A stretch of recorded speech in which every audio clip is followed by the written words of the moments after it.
इज्जत देने वाला ममता बनर्जी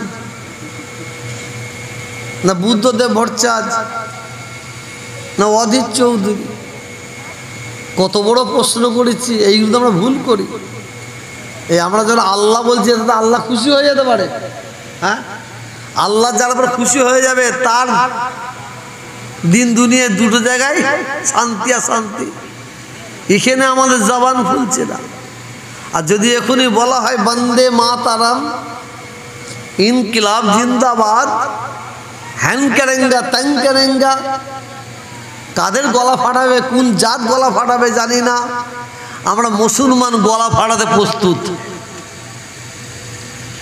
বললেই তো বলবেন তোহা হুজুর খারাপ তোহা হুজুর বাজে লোক তোহা হুজুর ফালতু লোক আমার কথাগুলো বোঝার চেষ্টা করবেন ওই যারা ভেড়া ছাগল মূর্খ জাহেল অজ্ঞ তেরেঙ্গাখোর গুটকাখোর গুয়াখোর মাতাল তারা আমার কথা বুঝতে পারে না আর পারবো না যাদের মধ্যে বিদ্যা আছে শিক্ষা আছে সামাজিক জ্ঞান আছে তারা নিশ্চয়ই আমার কথাটা বুঝবেন সমর্থন করবেন ওই তেরেঙ্গাখোর গুটকাখোর এরা সমর্থন করবে না আমি কত বড় প্রশ্ন করলাম আমাদের আওয়াজ নাই কোনো জবাব নেই আর যদি এখনই বলা হয় ইনকিলাব জিন্দাবাদ বন্দে মাতারাম হ্যান করেঙ্গা ত্যাং করেঙ্গা অন্য কোনো জাতের আওয়াজ এত বেরোবে না যে আওয়াজ আমাদের বেরোবে সকলে জবাব দেন ইজ্জত দেনেওয়ালা কে ইজ্জত দেনেওয়ালা কে इज्जत लेने वाला क्या बड़ा हक इज्जत देने वाला हो अल्लाह इज्जत लेने वाला हो अल्लाह আপনারা সকলে আমার জন্য একটু দোয়া করুন আমার জন্য আমিও আপনাদের সকলের জন্য দোয়া করি আল্লাহ তাআলা যেন আমাদের সকলের ইজ্জত সম্মানটাকে যেন আল্লাহ বাঁচিয়ে রাখে বলুন আমিন বেইজ্জতির হাত থেকে যেন আল্লাহ আমাদের সবাইকে হেফাজত করে বলুন আল্লাহুম্মা আমিন পীরের আওলাদ হিসেবে এসেছি পীরের আওলাদ হিসেবে নিয়ে এসেছেন আজকে যখন নিয়ে এসেছেন মাইকে বসিয়ে দিয়েছেন অন্তত কিছু কথা শুনেলেন তা 32 বার কে বলেছে আল্লাহ মনে রাখবেন আল্লাহ নামাজ পড়তে বললেন আমাদের কিন্তু আল্লাহ কিন্তু নামাজ পড়েন না রোজা কিন্তু আল্লাহ আমাদের রাখতে বলেছেন কিন্তু আল্লাহ নিজে রোজা রাখেন ধনী ব্যক্তিদের আল্লাহ হজ করতে বলেছেন কিন্তু আল্লাহ নিজে হজ করেন ধনী ব্যক্তিদের আল্লাহ যাকাত দিতে বলেছেন আল্লাহ কিন্তু নিজে যাকাত দেন না তাহলে আমাদের মনের মধ্যে একটা প্রশ্ন তো উদাও হতে পারে যে আল্লাহ যখন করে না আমরা কেন করব সকল বলুন নাউযুবিল্লাহ আল্লাহ আপনাকে আমাকে করতে নিষেধ আল্লাহ আপনাকে আমাকে করতে অর্ডার করেছেন হুকুম করেছেন আপনাকে আমাকে আল্লাহর অর্ডারটা মানতে হবে আপনার আমার বাবার বাবাকে অর্ডার মানতে হবে এটার নাম হচ্ছে ঈমান কিন্তু আল্লাহ আপনাকে আমাকে বলার আগে আল্লাহ নিজে করেছেন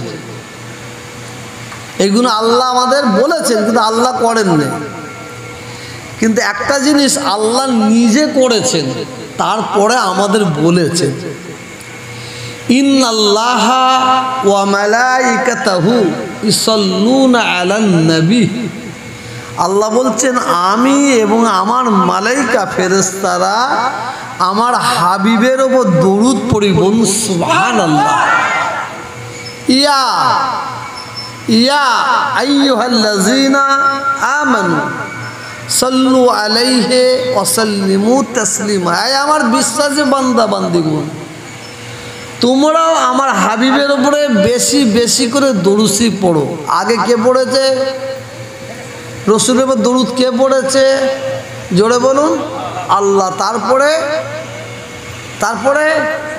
ফেরেশতা তারপরে আল্লাহ আমাদের বলছেন তোমরা আমার হাবিবের ওপরে বেশি বেশি করে দরুদ শরীফ পাঠ করো। আমি শুরু করিনি, আমাদের ঝিমুনিটা আগে ঝিমুনিটা ভাঙাই। আল্লাহ বলছেন তোমরা যখন আমার হাবিবের ওপরে, হাবিব মানে কি? বন্ধু, দোস্ত। আমার হাবিবের ওপরে তোমরা যখন দরুদ পড়বে, আমি আল্লাহ তোমাদের প্রতি খুব খুশি হয়ে যাই, খুব সন্তুষ্ট হয়ে যায়, রাজি হয়ে যায়। তোমরা যখন আমার হাবিবের ওপরে একবার দরুদ শরীফ পড়বে, একবার, আমার আল্লাহ বলছে আমি খুশি হয়ে গিয়ে সঙ্গে সঙ্গে তোমাদের 10টা গুনাহ মাফ করে দিয়ে থাকি। এই বলার পর আল্লাহ কি বলছেন, না আমি এত সন্তুষ্ট নয়, শুধু 10টা গুনাহ মাফ করে দিলাম, এত সন্তুষ্ট নয়, এর পরে আমি আল্লাহ তোমাদের 10টা নেকিও দান করে দিলাম। এটা বুঝার চেষ্টা করবেন। আল্লাহ বলছেন তোমরা যখন আমার হাবিবের উপরে 2 বার দরুদ শরীফ পড়বে, আমি আল্লাহ তোমাদের 60টা গুনাহ মাফ করে দেবো, 60টা নেকি দান করব। তোমরা যখন আমার হাবিবের উপরে 3 বার দরুদ শরীফ পড়বে, 3 বার, আমি আল্লাহ তোমাদের 100টা গুনাহ মাফ করে দেবো, তার সাথে সাথে 100টা নেকিও দান করবো। সুবহানাল্লাহ। আচ্ছা বলুন, আপনাদের সকলকে প্রশ্ন করি, জিজ্ঞাসা করি, ভাই হিসাবে, ছোট ভাই হিসাবে, আপনারা কি নবীর দিদার চান? নবীকে দেখতে চান? এর কথা বলছেন না কেন? আর যারা মুখ লাড়বেন না তাদের হয়তো আল্লাহ কপালে রাখবেন। আপনারা কি নবীর দিদার পেতে চান? পেতে চান। আল্লাহ বলছেন তোমরা আমার হাবিবের উপর দরুদ পাঠ করো, দরুদ পাঠ করো। দরুদের ফজিলত কি? যদি কেউ মোহাব্বত ভালোবাসার সঙ্গে আমার হাবিবের ওপর দরুদ শরীফ পড়ে, আমি আল্লাহ আমার হাবিবের সঙ্গে তার দিদারটাও নসিব করে দিই। আর যদি কেউ স্বপ্নে স্বপ্নে, খাবে খাবে, ঘুমিয়ে ঘুমিয়ে স্বপ্নে নবীর দিদার যদি একবার পেয়ে যায়, আল্লাহ যেন আমাদের সবাই নসিব করে, বলুন আমিন। একবার যদি দিদার পেয়ে যায়, আমার আল্লাহ রাব্বুল আলামিন বলছেন তার জন্য আমি, আমার হাবিবের দিদার পেয়েছে, আমি তার উপরে এত খুশি হয়ে যাই, আমি আল্লাহ তার জন্য জাহান্নামের আগুনকে হারাম করে দিয়ে থাকি। একটু জোরে বলুন। তো সেই মোহাব্বত, সেই ভালোবাসার সঙ্গে দরুদ শরীফ পড়ুন। আল্লাহুম্মা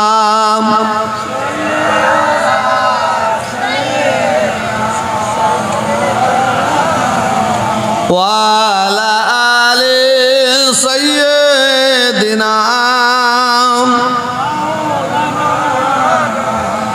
আল্লাহুম্মা সাল্লি ওয়ালা সাইয়্যিদিনা মাওলানা মুহাম্মদ ওয়ালা আলি সাইয়্যিদিনা মাওলানা মুহাম্মদ আল্লাহুম্মা সাল্লি আলা সাইয়্যিদিনা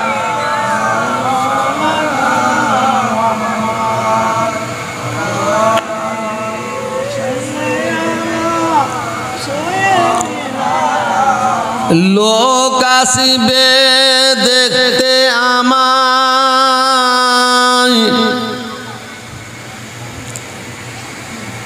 লোক আসিবে দেখতে আমায়, দেখিবি আমার লাশ, কেউ খুঁড়িবে কবর আমার, কেউ কাটিবে বাঁশ। আল্লাহুম্মা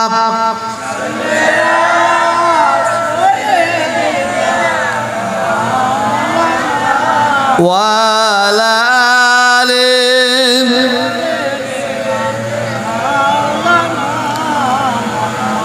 লোক আসিবে দেখতে আমায়, লোক আসিবে দেখতে আমায়, দেখিবি আমার লাশ। কেউ খুঁড়িবে কবর আমার, কেউ কাটিবে বাঁশ। কেউ বানিবে কাঁদে আমায়, কেউ বানিবে কাঁদে আমায়, কেউ বাজাবে পিছে। নবী ছাড়া সেদিন আমার সব হবে গো মিছে। আল্লাহুম্মা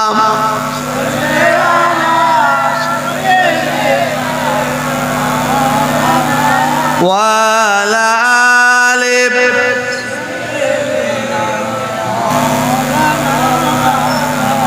লোক আসিবে দেখতে আমায়, লোক আসিবে দেখতে আমায়, দেখিবি আমার লাশ।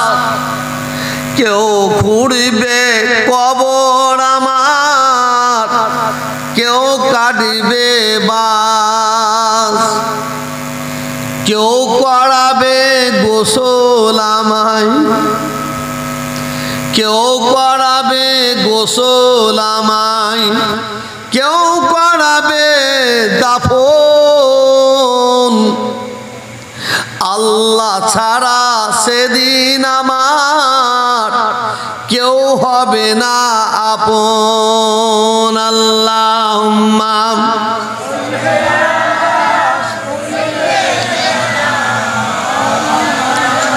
ওয়ালা আলি।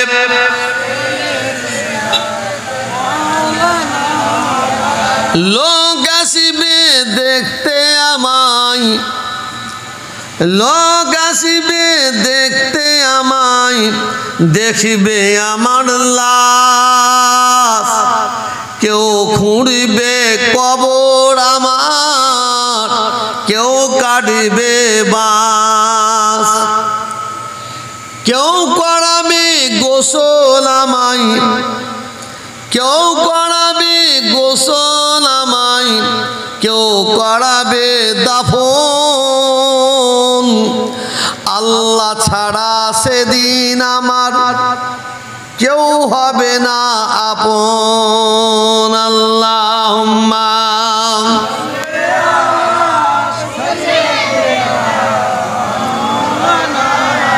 ওয়ালা আলি।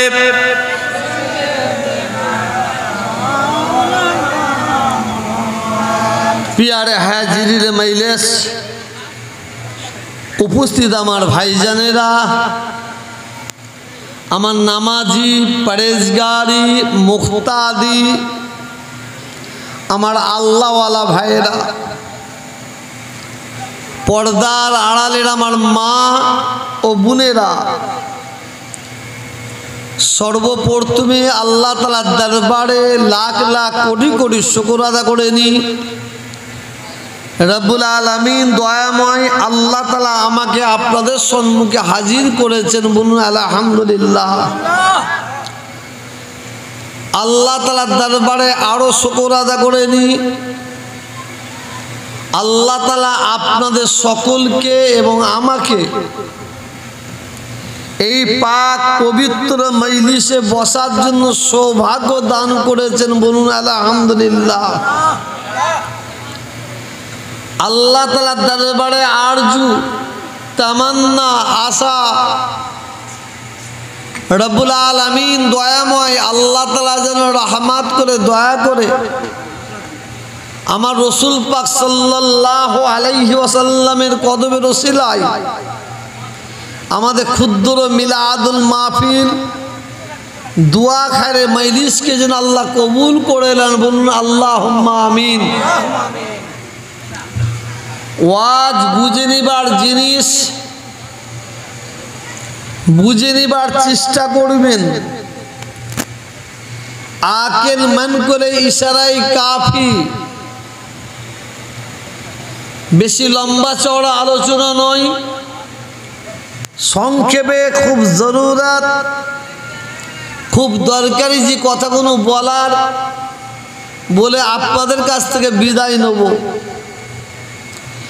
আল্লাহ তাআলা আমাকে বলার এবং আপনাদের সকলকে শোনার পরে উভয়কে যেন আল্লাহ আমল করার তৌফিক দান করে, বলুন আল্লাহুম্মা আমিন।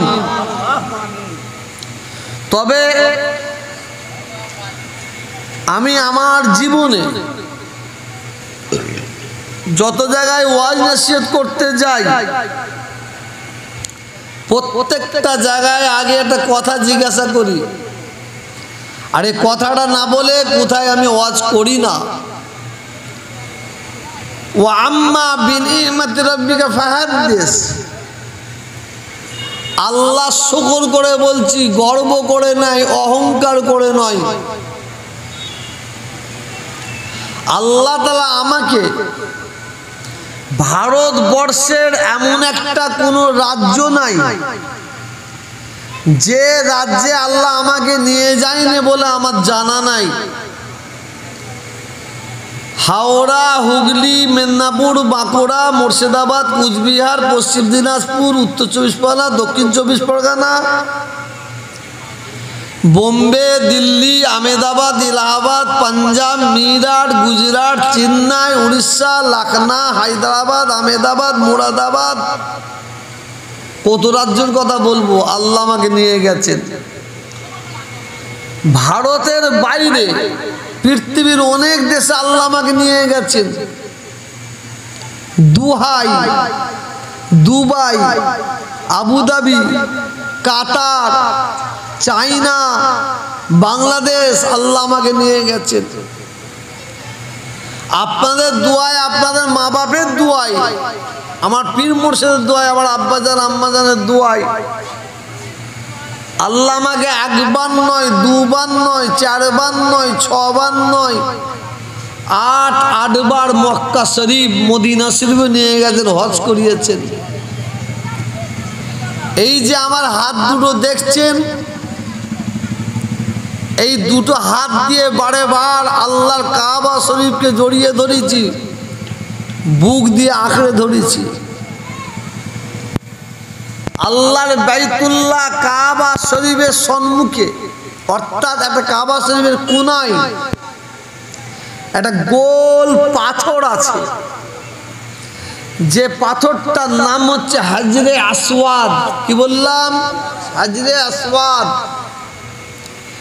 যে পাথরের কাছে কাছে গিয়ে পৌঁছালেন, যে হাজির হলেন একজন, কে তিনি? আমিরুল মুমিনিন, খলিফাতুল মুসলিমিন, হযরতে ওমর ফারুক রাদিয়াল্লাহু তাআলা আনহু। ওই পাথরটার কাছে গিয়ে উনি কি বলেছিল জানেন? ওই পাথরটার কাছে গিয়ে উনি লক্ষ্য করে, পাথরটাকে লক্ষ্য করে বলছেন, এ পাথর, এ পাথর, তোর কোনো দাম নাই, তোর কোনো মূল্য নাই, তোর কোনো কিমাত নাই। তবে হ্যাঁ শোন, পাথরটাকে বলছে, শোন, এই পৃথিবীর জমিনে আল্লাহ যত পাথর পাঠিয়েছে, আল্লাহ সবচেয়ে সম্মান ইজ্জত তোকে দিয়েছে। জোরে বলুন। কারণ পৃথিবীর জমিনে হীরা, মণি, মুক্তা, চুনি, পান্না, মূল্যবান মূল্যবান পাথর আছে, কিন্তু আল্লাহ সবচেয়ে সম্মান তোকে দিয়েছে। তার কারণ কি জানিস? আমার রসুল, আমার নবী তোকে চুমা খেয়েছে। জোরে বল সুবহানাল্লাহ। আমিরুল মুমিনিন, খলিফাতুল মুসলিমিন, হযরতে ওমর ফারুক রাদিয়াল্লাহু তাআলা আনহু বলছেন, পাথর আয় আয়, আমার নবীও তোকে চুমা দিয়েছে, আমিও তোকে একটা চুমা দিয়ে ধন্য হয়ে যাই। বল সুবহানাল্লাহ। আমি যখন প্রথম হজ করতে গিয়েছিলাম, আমার বয়স তখন ছিল 26 বছর। প্রত্যেক ওয়াক্ত জামাতের সঙ্গে নামাজ আল্লাহর কাবা ঘরের সম্মুখে পড়তাম, নামাজ পড়তাম। আমি তখন ইয়াং ছিলাম, নামাজ পড়তাম।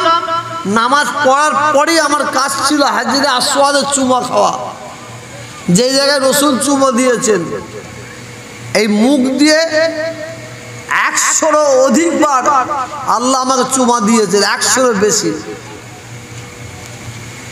এই হাত কাবা শরীফে বুলিয়েছি, রসুল পাকের দরবারের সম্মুখে দাঁড়িয়ে রসুলকে ওসিলা করে এই হাত আল্লাহ তাআলার দরবারে তুলেছি।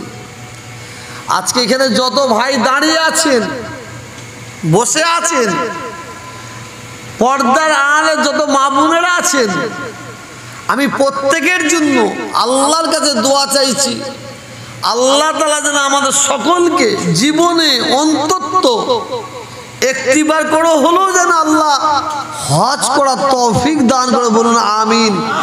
একটু জোরে বলুন আল্লাহুম্মা আমিন। আর আমরা যারা গিয়েছি আল্লাহ যেন আমাদের আরেকবার করে যেন কবুল করলে। বলুন আমিন। আমি যে কথাটা জিজ্ঞাসা করতে চাইছি, আপনারা বয়স্ক মানুষ, মুরব্বী মানুষ, আমার জোয়ান যুবক ভাইয়েরা, আমার বাচ্চা মাসুম ভাইয়েরা নিচুই বসে আছেন। আমরা কটা ভাই একটু উঁচুতে বসেছি। আপনারা সকলে মিলে একটু অনুমতি দেন, হাতের ইশারা করে বসতে পারি ভাই? হাতের ইশারা করে আমি দেখতে চাই, বসতে পারি ভাই? আলহামদুলিল্লাহ, হাত নাবান। আমি আপনাদের কাছ থেকে ইজাজত কেন চাইলাম, অর্ডার কেন চাইলাম, হুকুম কেন চাইলাম? এই প্যান্ডেল, এই স্টেজ কেন করা হয়েছে, কিসের জন্য করা হয়েছে আমি কি জানি না? আমি তো জানি। এই স্টেজটা করা হয়েছে আলেম ওলামারা হুজুরা এসে বসবেন, তাদের জন্য করেছেন, আমি জানি। জানা সত্ত্বেও আমি আপনাদের কাছ থেকে ইজাজত কেন চাইলাম, হুকুম কেন চাইলাম? ও কালকে সকালে মাঠে ঘাটে হাটে বাজারে হয়তো আপনারা আলোচনা করবেন, ছোট হুজুর পীর কেবলা রাহমাতুল্লাহ আলাইহির আওলাদ আমাদের তোহা ভাই এসেছিলেন। তানার কি ব্যবহার, কি আদর্শ, আমার নাম করবেন, তাই না? নওজবিল্লাহ। इज्जत देने वाला के, इज्जत लेने वाला के। আর যারা জবাব দিলেন না, চুপ করে মুখটা বন্ধ করে রাখলেন, তারা কি বলতে চাইছেন? ইজ্জত দেনে वाला মমতা ব্যানার্জি না বুদ্ধদেব ভট্টাচার্য না অধীর চৌধুরী? কত বড় প্রশ্ন করেছি, এইগুলো তো আমরা ভুল করি। এই আমরা যারা আল্লাহ বলছি, তাতে আল্লাহ খুশি হয়ে যেতে পারে। হ্যাঁ, আল্লাহ যার উপর খুশি হয়ে যাবে তার দিন দুনিয়ায় দুটো জায়গায় শান্তি আর শান্তি। এখানে আমাদের জবান খুলছে না। আর যদি এখনই বলা হয় বন্দে মাতারাম, ইনকিলাব জিন্দাবাদ, হ্যান করেঙ্গা ত্যাং করেঙ্গা, কাদের গলা ফাটাবে, কোন জাত গলা ফাটাবে জানি না, আমরা মুসলমান গলা ফাটাতে প্রস্তুত। বললেই তো বলেন তোহা হুজুর খারাপ, তোহা হুজুর বাজে লোক, তোহা হুজুর ফালতু লোক। আমার কথাগুলো বোঝার চেষ্টা করবেন।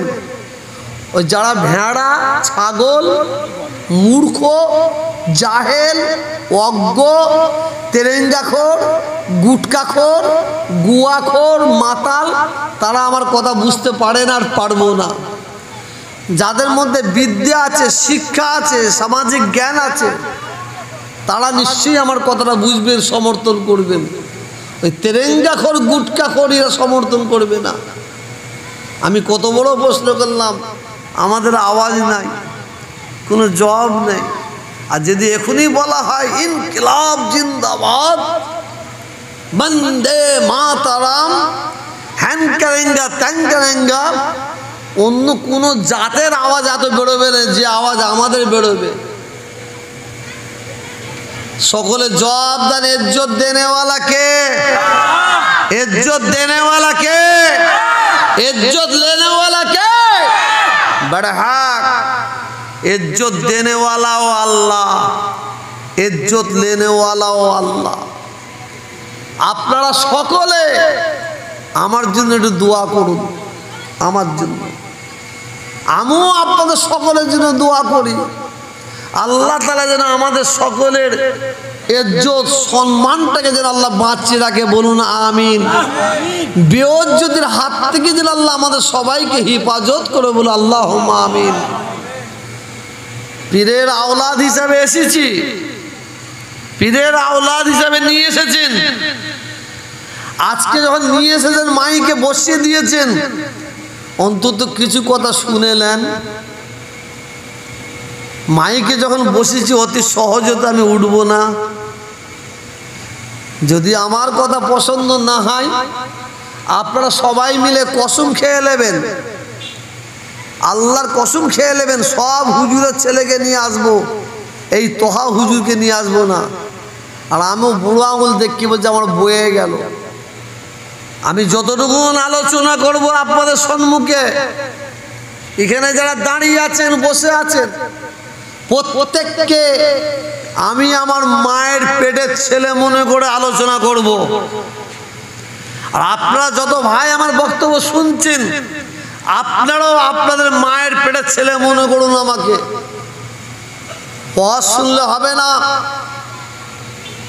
সারা রাত ওয়াজ শুনলে হবে না। খুদার কসম, খুদার কসম, খুদার কসম খেয়ে বলছি, যদি আপনারা সারা রাত ওয়াজ শোনেন, সারা সপ্তাহ ওয়াজ শোনেন, সারা বছর ওয়াজ শোনেন, সারা জীবন যদি ওয়াজ শোনেন, আল্লাহর কসম বলছি কোনো লাভ হবে না, কোনো লাভ হবে না যদি আমল না করেন। সারা জীবন, সারা বছর, সারা মাস, সারা সপ্তাহ, সারা রাত যদি ওয়াজ শোনেন, কোনো লাভ নাই। 2 ঘন্টা ওয়াজ শুনুন, 1 ঘন্টা ওয়াজ শুনুন, আধা ঘন্টা ওয়াজ শুনুন, 15 মিনিট ওয়াজ শুনুন, আমল করুন, আমল করুন। আল্লাহ তাআলা আপনার আমার জীবনটাকে ধন্য বানিয়ে দেবে। বলুন সুবহানাল্লাহ। জান্নাতে যাবেন। আমি আপনাদের কাছে 5 থেকে 7 মিনিটের একটা ওয়াজ করছি, 5 থেকে 7 মিনিট গুদা বাংলায় বলছি, শুনেলেন। নানির গল্প শোনাতে এখানে আসেনি। খুব জোরে যদি হয় 10 মিনিট একটা বক্তব্য রাখবো। আমার এই 10 মিনিট বক্তব্য শুনে আপনার সবাই বাড়ি চলে যান, সবাই বাড়ি চলে যান। 10 মিনিট বক্তব্য শুনে সবাই বাড়ি চলে যান। আর জীবনে ওয়াজ শুনতে হবে না। আপনারা এইটা আমল করবেন, নাজাত পেয়ে যাবেন এই 10 মিনিট বক্তব্যে। এখানে কেউ হাজী সাহেব আছে? কে আছে?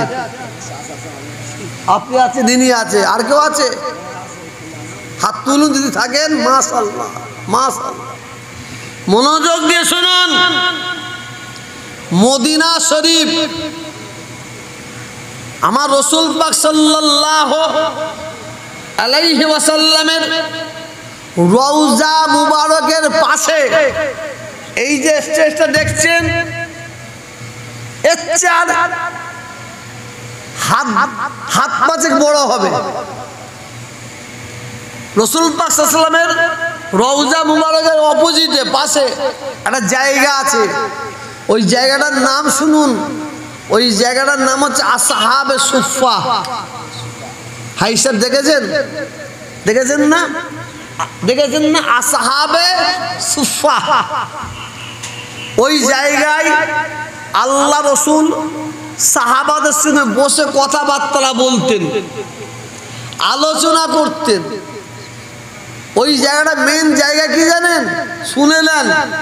ওইটা হচ্ছে মুসলমানদের প্রথম পার্লামেন্ট, মুসলমানদের প্রথম পার্লামেন্ট, যে জায়গায় বসে আল্লাহ রসুল সাহাবাদের সঙ্গে বিভিন্ন বিষয়ে আলোচনা করতেন, কথাবার্তা করতেন। আলোচনা করতে করতে আল্লাহ রসুল হঠাৎ সাহাবাদের বললেন, আয় আমার সাহাবারা শোনো, আমি নবী বলি। এটা শুনেলেন?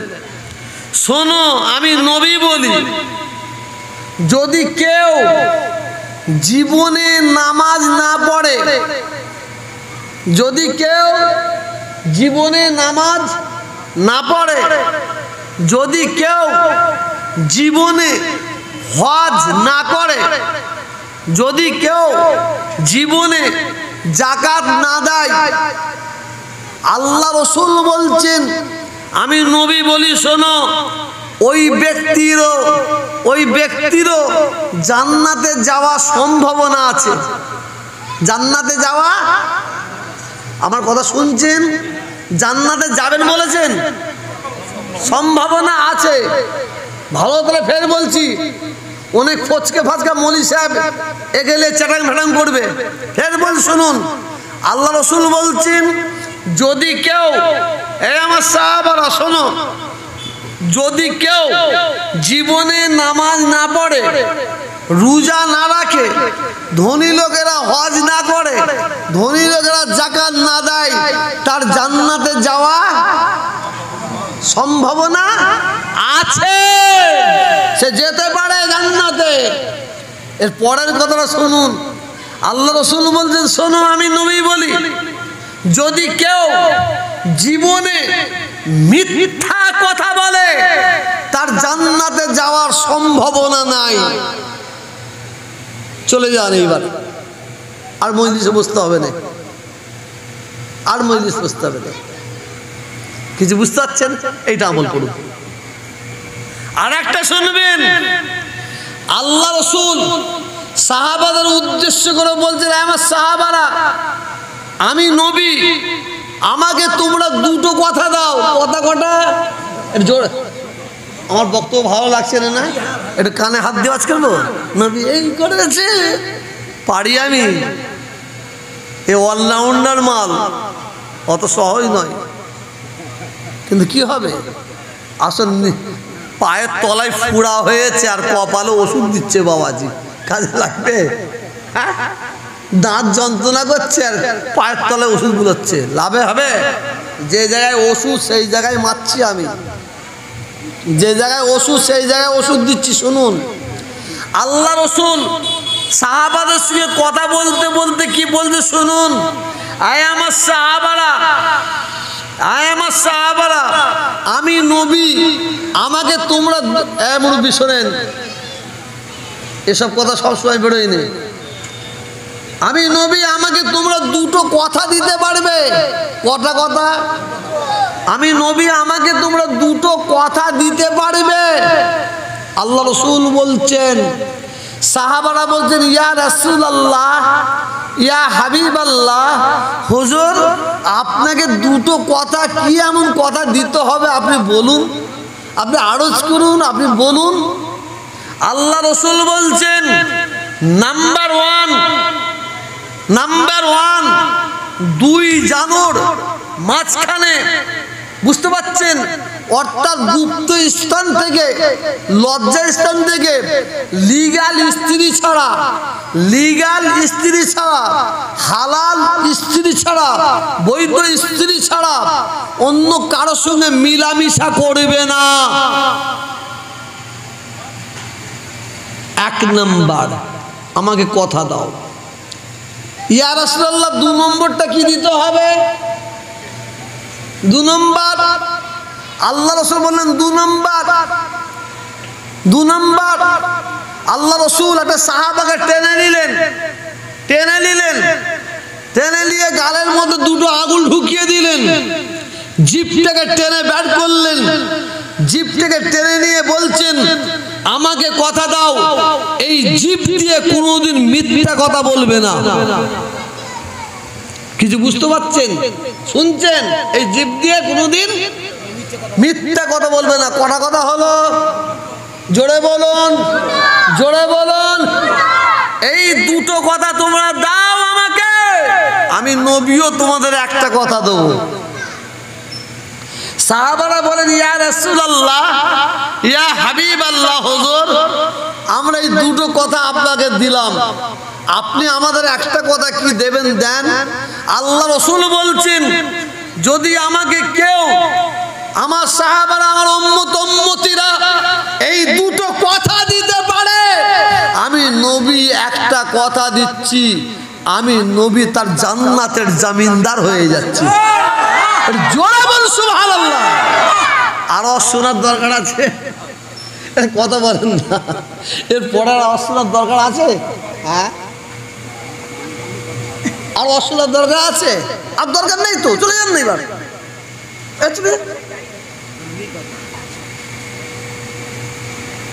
মনে রাখবেন, কুরআন পাকের মধ্যে আল্লাহ কতবার নামাজের কথা বলেছেন? 82 বার। ওয়াকিমুস সালাত, ওয়াকিমুস সালাত, ওয়াকিমুস সালাত। মনে রাখবেন, যদি আপনার আমার গ্রামে যদি কেউ নামাজ না পড়ে, নামাজ না পড়ে, কোনো মায়ের লাল নয়, কোনো বাপের বেটা নয়, তাকে কাফের বলতে পারবে, তাকে কাফের কেউ বলতে পারবে না, কারো ক্ষমতা নাই। তবে হ্যাঁ, সে কঠিন গুনাহগার, কঠিন গুনাহগার, কঠিন গুনাহগার। সে গুনাহ করে করে করে করে কাফেরের একটা ঘর আছে, সে ঘরের দরজার কাছে পৌঁছে গেছে, ঘরের দরজার কাছে পৌঁছে গেছে। হাদিসটা শুনে নেন, হাদিসটা বুখারী শরীফের হাদিস। মান তারাকাস সালাত, মান তারাকাস সালাত মুতাআম্মিদান ফাকাদ কাফারা। যদি কেউ নামাজ তরক করে, মান তারাকাস সালাত মুতাআম্মিদান ফাকাদ কাফারা, সে কুফরিয়াতের দরজা পর্যন্ত পৌঁছে গেল, তাকে কাফের বলা যাবে না। তবে যদি কোনো মুসলমান নামাজকে অস্বীকার করে, নামাজকে ইনকার করে, তাচ্ছিল্য করে, সে কাফেরের ঘরে ঢুকে বলল, তাকে কাফের বলা যাবে। শুধু ওয়াজ শুনলে হবে না। আজ দোষ আল্লাহুম্মা, চা ঠান্ডা হয়ে গেল। না না